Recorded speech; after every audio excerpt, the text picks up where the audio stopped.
안녕하세요. 뉴스 속 날씨 김수현입니다. 방광은 소변의 저장과 배출을 담당하며 우리 몸에서 중요한 역할을 하고 있는데요. 방광에 문제가 생기게 되면 잦은 화장실 출입으로 일상생활을 하기에도 힘들어지죠. 방광 질환은 특히 여성들에게 많이 찾아오는데요. 감기만큼 흔한 질환이라고 볼 수 있습니다. 오늘은 방광 질환에 대해서 피부 비뇨기과 전문의 김태구 원장과 함께 이야기 나눠보겠습니다. 원장님 안녕하세요. 안녕하세요. 네, 대한비뇨기과 학회와 대한배뇨장애 요실금 학회에서 골드리본 캠페인을 한다 이런 이야기를 들었거든요. 관련 내용 좀 소개를 해주시죠. 예, 골드 리본 캠페인이란 방광 질환에 대한 잘못된 인식을 개선하고 조기 진단과 치료의 중요성을 알리고자 6월 27일부터 7월 29일까지 시행하는 캠페인입니다. 방치할수록 자라는 방광 질환, 키우지 말고 치료하세요를 캠페인 슬로건으로 앞세워서 과민성 방광, 방광 통증 증후군, 요실금 등 삶의 질에 중대한 영향을 주지만 치료율이 낮은 방광 질환에 대한 인식을 증진시키는 목적으로 진행됩니다. 일반인들을 대상으로 방광 질환에 대한 교육 영상을 제작, 배포하는데요. 교육 영상에는 대표적인 방광 질환인 과민성 방광과 방광 통증 증후군과 관련해 질환의 정의, 원인, 주요 증상 및 진단법, 예방 및 치료법 등이 포함됩니다. 최근 연구 결과에서 환자들 중 약 16% 정도에서 방광 통증 증후군을 보였고 약 29%에서 과민성 방광 증상을 보였는데요. 특히 우울증이 심할수록 방광 질병에 대한 유병률이 높아지는 것이 특징이며 사회적으로 중요한 이슈가 되고 있습니다. 네, 대표적인 방광 질환하면 요실금 그리고 과민성 방광이라고 들 수 있다고 하던데 이 요실금과 과민성 방광 어떤 질환인지 설명 좀 부탁드리겠습니다. 요실금은 많이 들어보셨을 것 같고요. 과민성 방광은 생소하신 분들이 있을 것 같은데요. 네. 우선 요실금은 우리나라 여성이 약 40%나 경험할 정도로 매우 흔한 질환으로 폐경처럼 호르몬 변화가 본격화되는 약 40대 이후 여성에게 잘 생깁니다. 요실금은 여러 종류가 있는데요. 그 중에서도 기침하거나 웃거나 줄넘기나 달리기와 같이 배에 힘이 들어갈 때 소변이 찔끔 새는 복압성 요실금이 가장 흔합니다. 출산할 때 방광 하부 조직 및 골반저 근육의 손상으로 인해서 방광의 위치 변동과 요도 관략근의 약화 및 노화 현상으로 인해 주로 발생하게 됩니다. 다음으로는 소변이 마려울 때 참지 못하고 속옷에 실내하는 절박성 요실금이 있으며 방광 근육의 이상 수축이나 신경 손상, 방광염, 과민성 방광 등에 의해서 방광이 자극되어 나타나는 것입니다. 그리고 이 두 가지가 같이 섞여 있는 혼합형 요실금이 있습니다. 다음으로 과민성 방광은 특별한 질병 없이 하루에 8번 이상 참을 수 없을 정도의 매우 급작스럽게 소변이 마려운 느낌을 느끼고 수면 중에도 소변을 자주 보는 질환을 말하는데요.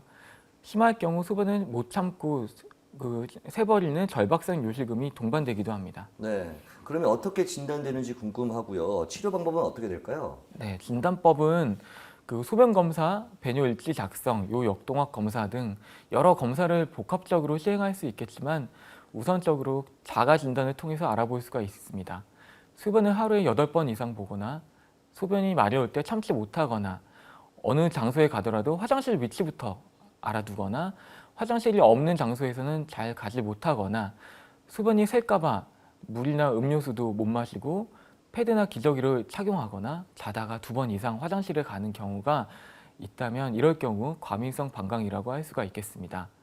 과민성 방광은 우선적으로 방광염이나 방광결석, 당뇨병, 방광암 등의 기저질환이 있는지 먼저 확인을 해보는 것이 중요하고 이러한 기저질환이 없는 경우 1차적인 방법으로는 생활습관 교정, 골반저 근육 운동, 방광훈련 및 약물치료로 치료가 가능합니다. 약물치료는 방광 배뇨근의 수축을 억제함으로써 방광을 안정시켜 압력을 감소시키고 저장 능력을 개선시킬 수 있는 항무스카린 제제를 주로 사용하게 되는데요. 소변이 새는 증상이 있는 요실금의 진단을 위해서 병원에 방문하시면 요역동학 검사라는 전문적인 검사를 통해 정확한 진단이 가능하며 절박성 요실금으로 진단된 경우에는 약물 치료가 가능합니다. 또한 복압성 요실금으로 진단된 경우에는 요도 밑에 봉합사를 받쳐주는 TOT 슬링 수술법을 통해서 완치가 가능합니다. 네. 이 요실금과 과민성 방광 외에도 흔하게 알려진 게 방광 통증 증후군이라고 하더라고요. 이건 어떤 질병인가요? 방광 통증 증후군은 세균의 감염 등 특정한 원인 없이 그냥 골반 및 그 하복부에 통증을 느끼거나 압박감이 발생하면서 소변을 자주 보며 참기 힘들거나 요실금과 같은 증상이 있는 경우를 말하며, 이러한 방광 통증 증후군이 장기간 호전과 악화가 반복되면서 방광 점막의 출혈이나 궤양같이 동반되는 경우를 간질성 방광염이라고 합니다. 간질성 방광염은 방광 점막 및 그 근육층의 만성적인 염증 반응이 일어나게 되는 일련의 복합적인 상황으로 생각하시면 되겠습니다. 간질성 방광염으로 인한 불편함은 아주 미약한, 아주 타는 듯한 느낌이나 불쾌감으로부터 매우 심한 통증까지 매우 다양하게 나타날 수도 있고요. 이런 불편감의 그 정도는 다양하며 주기적이고 아주 지속적으로 나타나는 패턴으로 나타날 수도 있고 비연속적일 수도 있으며, 요로 감염이나 질염 같은 염증성 질환이 생기게 되면 증상이 더욱더 심해질 수가 있겠습니다. 마지막으로 이 방광 건강을 지키기 위한 방법들이 있다면 어떤 것들이 있는지 소개 부탁드리겠습니다. 네, 우선 복합성 요실금의 예방을 위해서 출산 후부터 몸 관리를 꾸준히 하시는 것이 중요하겠습니다. 그리고 비만은 요실금의 원인이므로 다이어트를 통해서 체중 조절을 반드시 하는 것이 좋습니다. 또한 규칙적인 운동은 장의 움직임도 좋게 하고 골반 근육의 긴장도를 유지시켜서 요실금을 방지할 수 있으므로 중요하겠습니다. 특히 케겔 운동과 같은 골반 저 근육 운동은 요실금에 있어 매우 중요한 예방법으로 생각이 됩니다. 자극성이 많은 음식이나 음료의 과다 섭취는 방광을 자극하기에 피하는 것이 좋으며, 변비가 심하면 방광을 자극시켜 소변을 자주 보게 되므로 만성 변비가 동반된 환자의 경우에는 육류의 섭취를 줄이고 채소와 과일 섭취를 늘려서 변비를 개선시키는 것이 도움이 될 수 있겠습니다. 흡연은 기침을 유발하여 방광을 자극하게 되므로 금연하는 것이 좋겠습니다. 탄산 음료에는 인공 감미료, 착색제, 방부제, 구연산 등이 방광을 자극시키는 이런 물질들이 들어있는데요. 이는 과민성 방광의 증상을 악화시키므로 되도록 탄산 음료 섭취를 제한하는 것이 좋겠습니다. 그리고 카페인은 이뇨 효과에 이외에도 방광을 흥분시키는 작용이 있으므로 카페인 섭취를 제한하는 것이 좋겠습니다.